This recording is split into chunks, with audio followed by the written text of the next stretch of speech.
Hey guys, Dave Keller here with Market Misbehavior. Year end is a really natural time to look back and think about your performance during the previous calendar year. So today I'm going to present to you the 10 questions every investor should ask themselves at year end.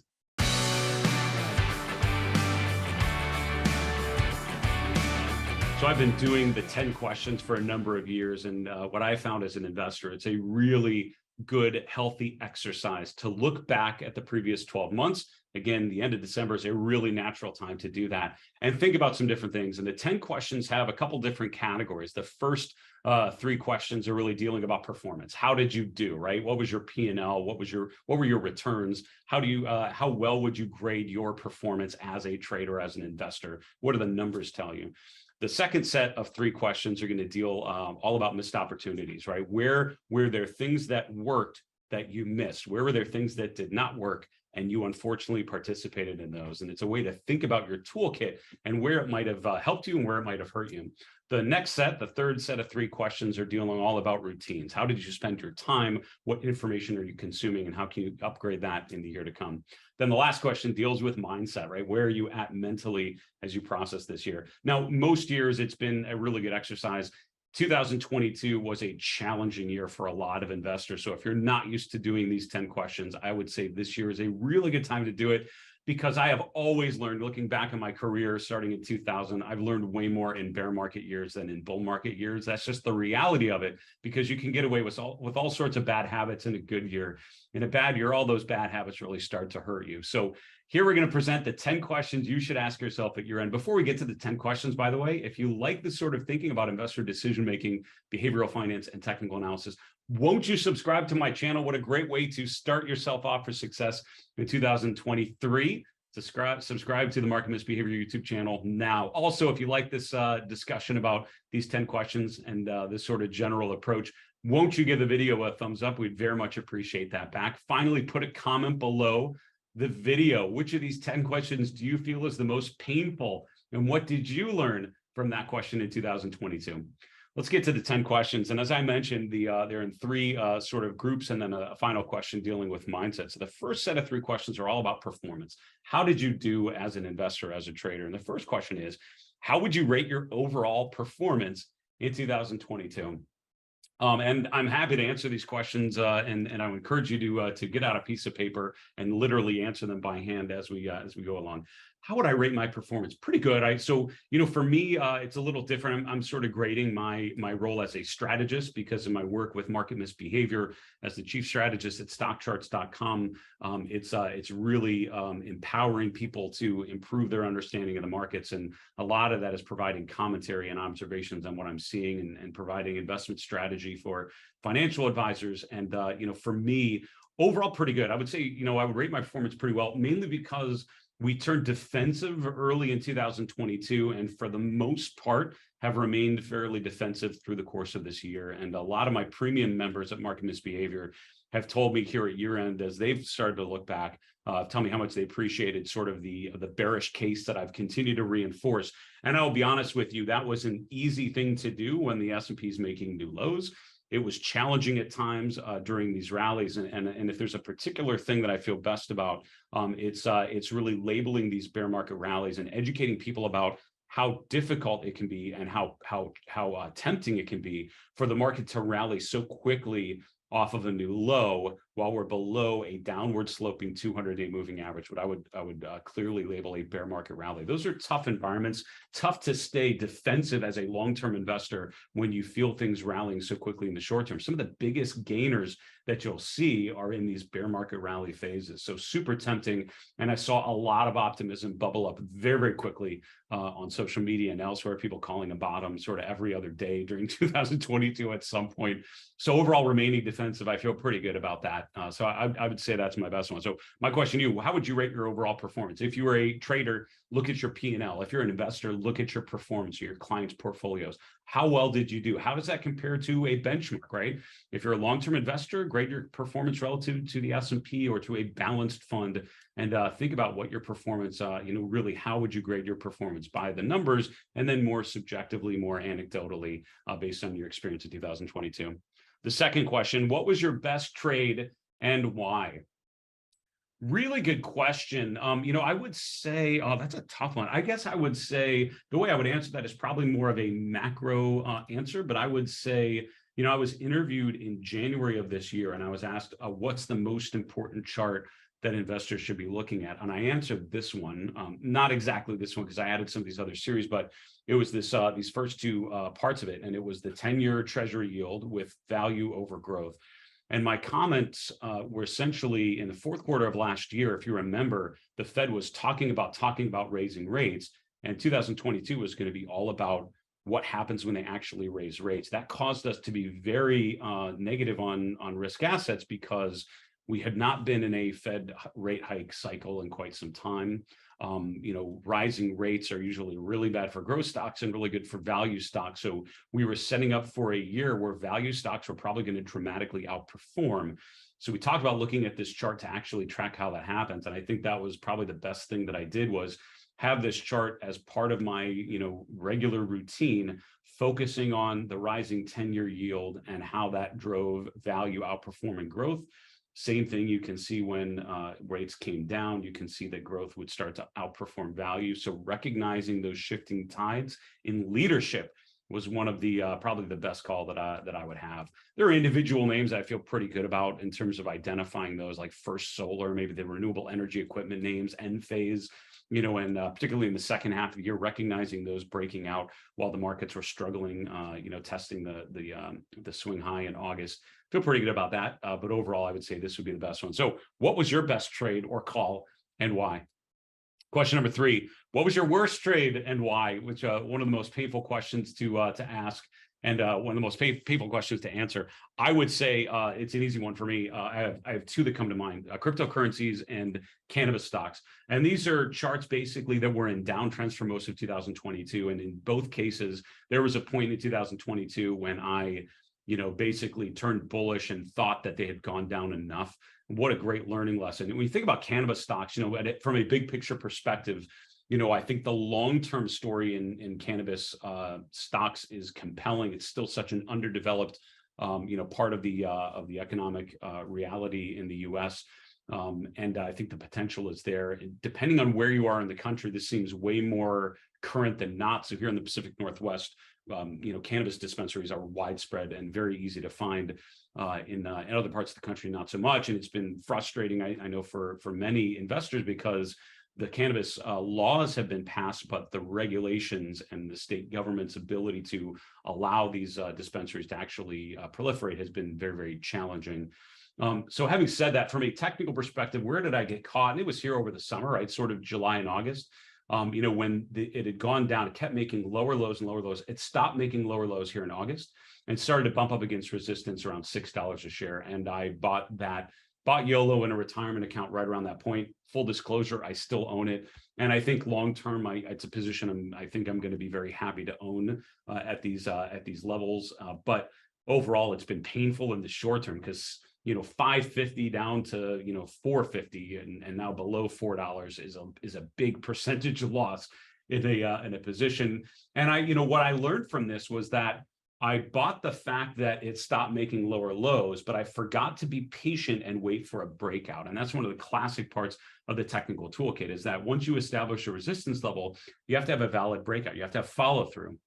And that was such a great way of thinking about most charts this year, like the S&P, waiting for that follow through that never came was a great strategy, and staying defensive because we haven't had that bullish follow through. That was a great way to approach it. On YOLO, I just ignored that, tried and true part of technical analysis wisdom, and I bought it before it broke out. Great lesson learned that number one, that stay humble. I don't have all the answers just yet, Dave, but also to be patient and wait for the follow through, even if you think something is a compelling, fundamental or compelling, macro thesis. Wait for the chart to confirm that it's a good time to execute. So, what was your worst call, and what did you learn from it? All right, so the next set of 3 questions deal with missed opportunities. In my time at Fidelity, I spent a lot of time thinking about this, right? We would look at our universe, right? Whatever benchmark, like the S&P 500 or something that we were looking at, and really reflect on where we missed something, right? What really worked and we just missed it, right? And it's a great way, instead of just analyzing your active trades, what buys and sells did you make? You can improve on that. That's what the first 3 questions are dealing with. This is more with the things that are not part of your performance, right? Sort of the other things, what we would call the missed opportunities, right? Things places where you weren't, that looking back, you wish you would have caught. This is a tough one for me because overall, I feel pretty good about navigating things. I guess what I would say would be something like in the consumer space, something like Ross Stores, particularly in the second half of the year. I got so comfortable with these names underperforming, and I got so comfortable with the FANG stocks underperforming, and so comfortable with that idea that growth was just a chronic underperformer in 2022, that when things like Ross Stores, or I'm trying to think like what else would be in there. Maybe Alta would be a good example. Charts that held up much better. A lot of times I thought of the XLY as sort of Amazon and Tesla, and looking at the XLY, a lot of times, really, really struggling and breaking to a new relative low versus consumer staples again here in December.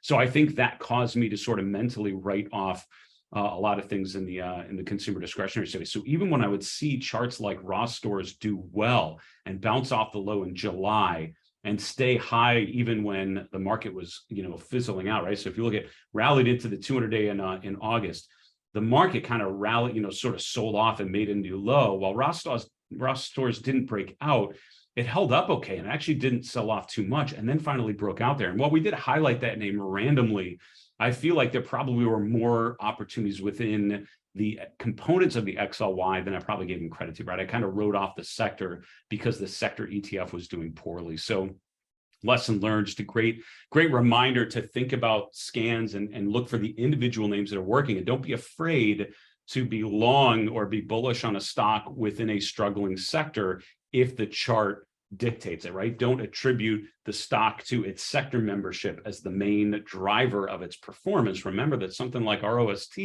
can look good even if the XLY is making a new low, which is what we've seen here in December. So that's what I would probably say. What did you miss this year, right? Own up to something, some missed opportunity, something that you heard about that did very well and you missed it. And think about that. Question number 5, what were the top performers in my universe, and did I miss any of them? And for this, what I like to do, this comes again from time working with professional money managers. We'd spend a lot of time thinking about their benchmark. So on StockCharts, I'm going to bring up the S&P 500 by sector and industry. I have a chart list that I use for this, and I'm going to go to this report, which is called the performance report. So what this allows you to do is actually sort the entire list of stocks by their performance. So if I do year-to-date performance, these are the top performing stocks in the benchmark here. There we go. So year-to-date 2022, here were the top 10 stocks. Energy, we'll come back to First Solar, energy, we'll come back to this, energy. So the top 5, here's another one. So out of the top 10 stocks, most of them energy names. The only other 2 were First Solar and Enphase that we talked about in question 2 earlier about good performance, or something that helped our performance in 2022. It was all energy. And even though these stocks have been challenged here recently in the fourth quarter, overall, look at the returns, right? Oxy up 121%, Hess up 92%, and so forth. These are stocks that really, if you just owned the XLE, and that was your portfolio in 2022, you had a pretty banger year, to be honest with you. That was awesome. So, I think, out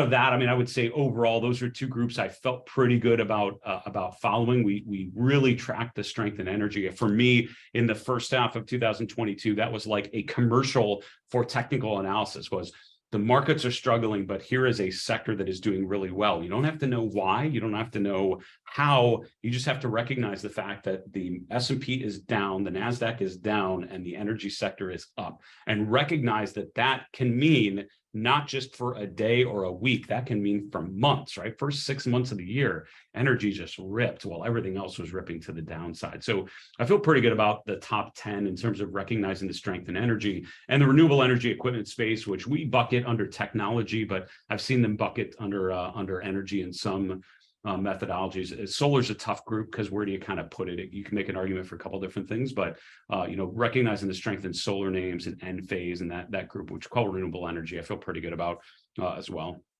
So I don't feel like I missed any of these, but if you missed the energy trade in 2022, I think that's a really good example. Particularly look at the first half of 2022 and think about what you missed, right? What clear signals of strength in that sector did you miss? Because that was obviously the place to be in 2022. So what were your top performers in your universe? And did you miss any? And again, this is my universe. I'm sort of using the S&P 500 as a general proxy for the stocks I'm looking at. But if you trade ETFs or if you trade currencies or if you trade cryptos, take a list of those things on StockCharts, put them in a chart list or whatever platform you use and look at a table of year-to-date performance and look at the best performers. That's the way to do it. Now let's look at the worst performers. And the question number 6, what were the bottom performers in your universe? And did you own any? And if so, what exactly were you thinking? So here were the worst performers in 2022. We have Generac, Match Group, Align Technology, SIVB, which is in the financial sector, Catalent, CTLT, Meta, not super surprising, SBNY, another financial, VF Corp, PayPal, and Warner Brothers Discovery, WBD. It's interesting when you think about a lot of these charts, these are sort of the chronic underperformers. So did I own any of these? I really didn't. And I stayed away from this space. Some of these names like PayPal, they've just been really challenged charts. And a lot of these, VF Corp and a lot of these, they were just inconsistent downtrends. And I think for me, this is a great reminder of why I don't buy new lows. A lot of people see a stock breaking down and they see it oversold and they get all excited thinking, all right, now I can buy on, weakness. And the problem what I was taught as an investor early on is that price usually goes down for a reason.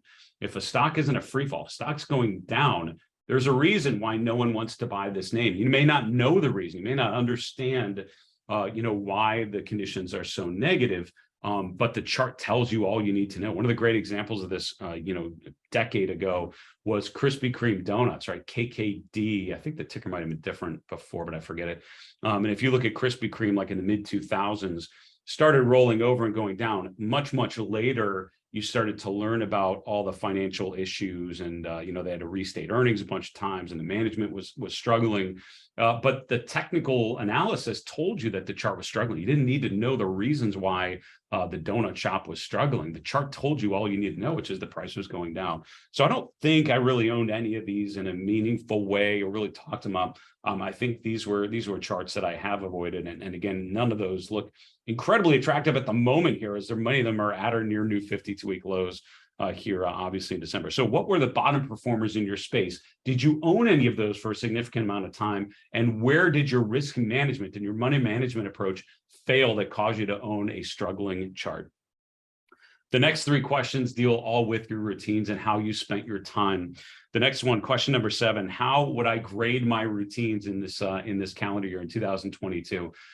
For me, pretty good. So I've done very well at sticking with a set of routines. I have a morning coffee routine and a weekly review. My weekly routine really goes from Thursday into Monday. It's sort of a weird way that my calendar works because I do my weekly report for clients on Saturday morning. So I start working on that Friday after the close. So Thursday is when I start preparing for that. Sunday into Monday is when I start looking at individual names and kind of processing it. So overall, my routines were pretty good.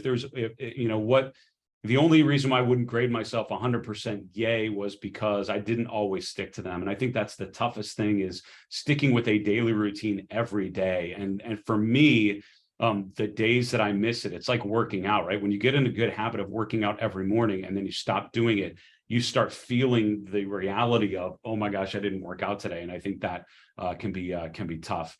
So for me, I recognize the days I did, and it's just to reinforce the importance of having a good daily and a good weekly routine for me personally. So how would you grade your routines and how you spent your time in 2022? Question number 8, we'll talk about your weekly routine in particular. How can you upgrade your weekly routine? So number 1, if you don't have one, you should have a weekly routine, some natural time, because a week is a normal break. So sometime between Friday's close and Monday's open, I would encourage you to spend some time looking back and just thinking about what you learned during that week, right? What did you learn from the week previously? What do you need to think about for the week to come? This is my weekly flight plan for my Market Misbehavior Premium members, is our most important report because it comes out Saturday morning. It's a look back at what we learned from the week that just happened. It's a look forward to how to prepare for the week to come. And I think it's the most important time frame for an investor to think about. Even if you're a short-term trader, it's a normal time when the market's closed, kind of take a step back, lick your wounds, and think about what you can do to improve. So you can always improve your routines. And that's what we spend a lot of our time at Market Misbehavior focusing on, is how you spend your time. So how could I improve my weekly routine? I would say, for me, I had a weekly reminder every Sunday to go through the S&P 500 charts. And I've gone through the S&P 500 charts pretty much every week for years and years. I would say I got away from that at times in 2022. To be honest with you, I tried to do that every week. And I had it as a Sunday thing.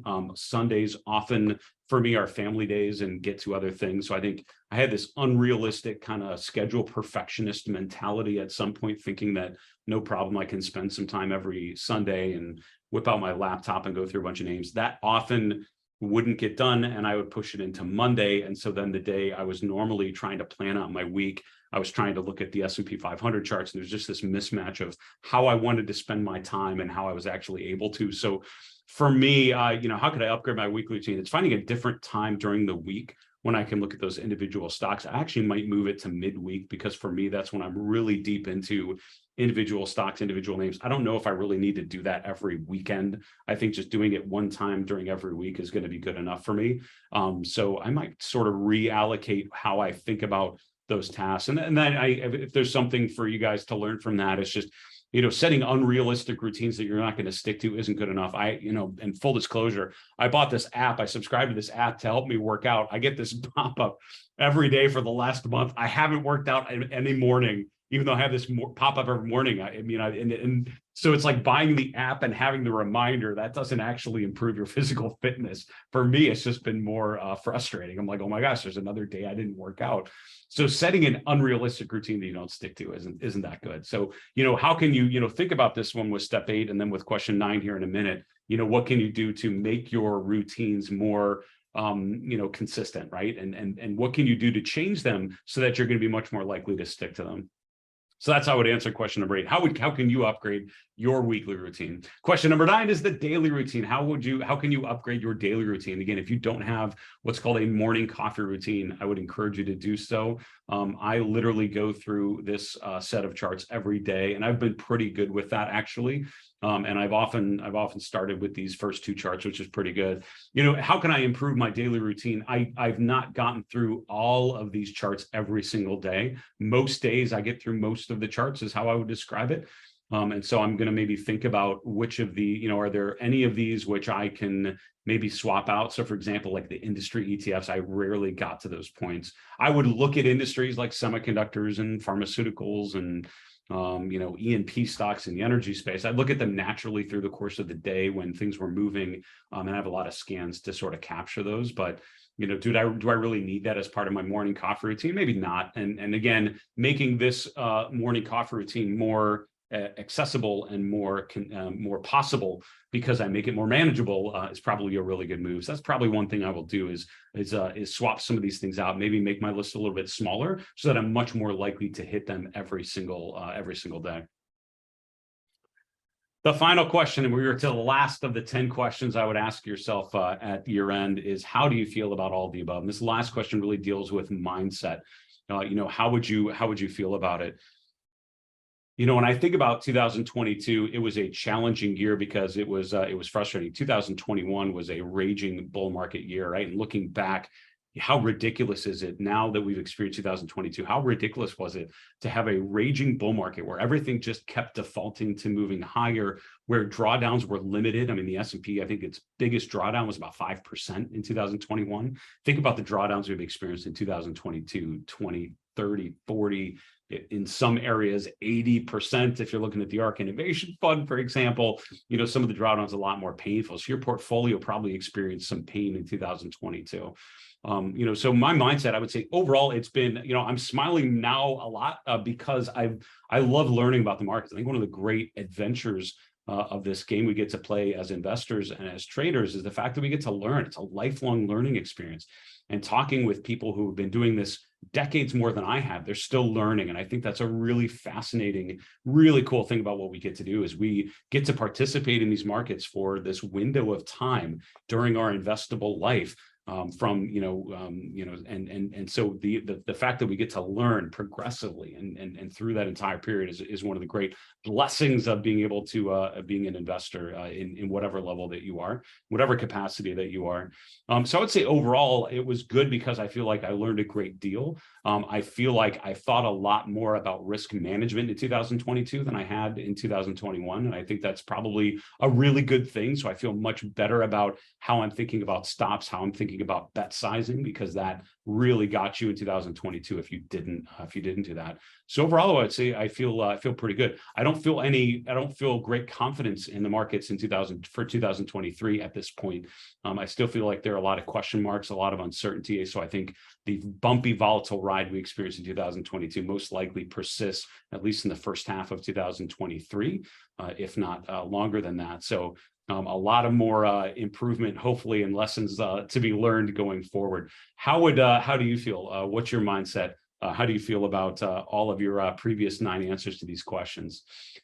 So that is it. Those are the 10 questions every investor should ask themselves at year end. I hope you went through and wrote down the answers to your questions. If not, I would encourage you to go back through this video, literally get out a piece of paper and write down the answers to these questions. It can be a really valuable exercise as an investor to think about some of the lessons that you learned.